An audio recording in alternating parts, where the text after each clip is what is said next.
my streaming software, so it boots up a lot faster than it used to. So maybe caught me a little bit off guard, but apologize for that. But as I said, today is Monday, November 9th, and for the Universal Church, it's the feast of the dedication of the Lateran Basilica in Rome. That's actually the Bishop of Rome, the Pope. That's his diocesan cathedral as Bishop of Rome. We always see him at St. Peter's Basilica, which is obviously a very beautiful church, and where you know he lives and works and everything like that. But his actual cathedral as the Bishop of Rome is the Lateran Basilica. It's one of the Lateran Basilica is one of the four great basilicas, major basilicas, I should say, with St. Peter's, with the Lateran Basilica, St. Mary Major, and then St. Paul outside the walls. Those are the four major basilicas, and then there's a lot of minor basilicas all throughout the world, including there's one in our diocese at Cary.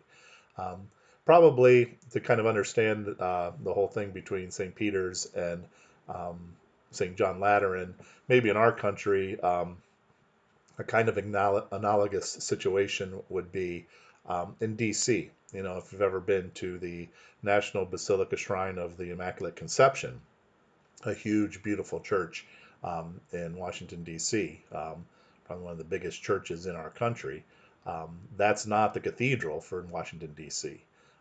There is St. Matthew's Cathedral, so the Archbishop of Washington, D.C., that's his cathedral is St. Matthew's, whereas the basilica is the national basilica. So, um, like I said, that's for the Universal Church, but here at St. John the Baptist in Toledo, Ohio, we have a local solemnity that outranks that.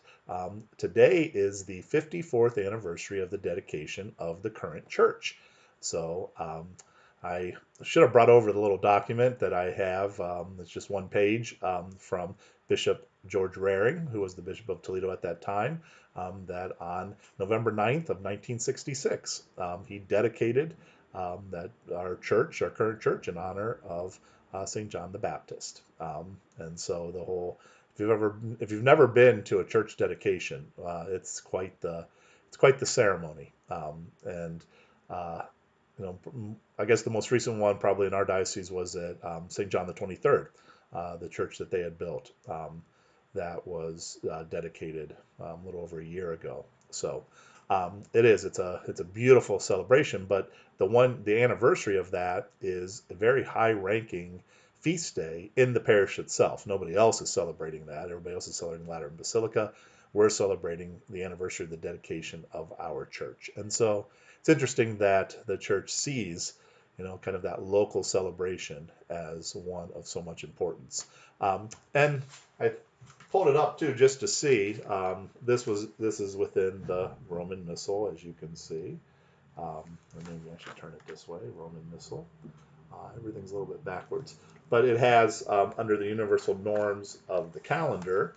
There is the table of liturgical days. You're not going to be able to see that very good, but in there it has that the ranking first is the Paschal Triduum, the Passion and Resurrection of the Lord. So, um, Holy Thursday, starting on Holy Thursday night and going through Easter Sunday, that has the most precedence, obviously. And then we have following after that the Nativity of the Lord. So Christmas, Epiphany, Ascension, and Pentecost. Those are all.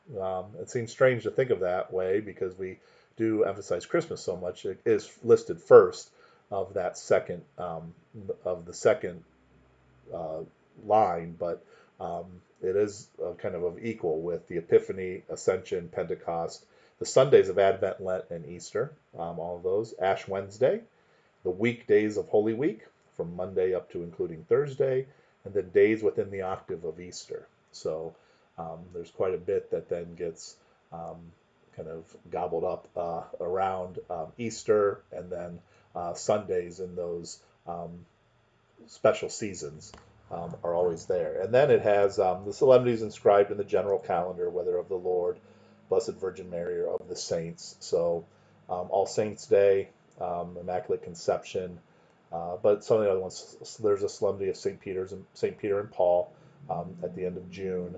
So there's a variety of solemnities throughout the year that are observed. But if you think mostly probably in terms of holy days of obligation, and then there's a few other ones besides that, and also too then at that number 3 is the commemoration of all the faithful departed, and so that gives you kind of those number 1, 2, and 3, Easter, Christmas, all those major feast days, and all the major solemnities. Those kind of cover all of, I guess you would say, the universal church calendar of all the kind of big celebrations that everybody celebrates. And then we get number 4 is the proper solemnities. So you get the principal patron of the place, city, or state. And then the second part, 4b, is the solemnity of the dedication and of the anniversary of the dedication of one's own church.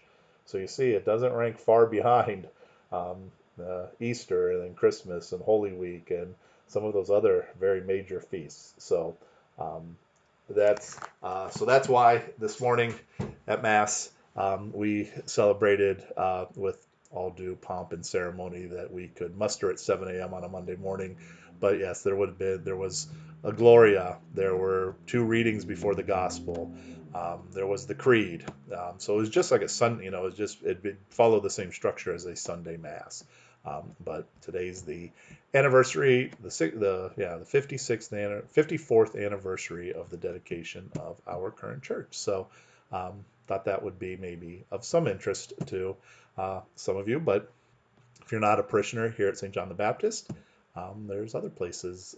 You would have a solemnity then too on the day that your church was dedicated. That anniversary day is a big celebration for each local community. So we give thanks to God for the church that we have here at St. John the Baptist. All of our churches, they become those places where we can gather together as the body of Christ and offer worship to God. So it's a great gift to us, and so we're thankful that God gives us that opportunity to gather together to do that. So seems like we're going to have a little bit nice weather for the next couple of days, maybe, or at least we're maybe coming to the end of that string. But hope everyone has a very wonderful day, a very blessed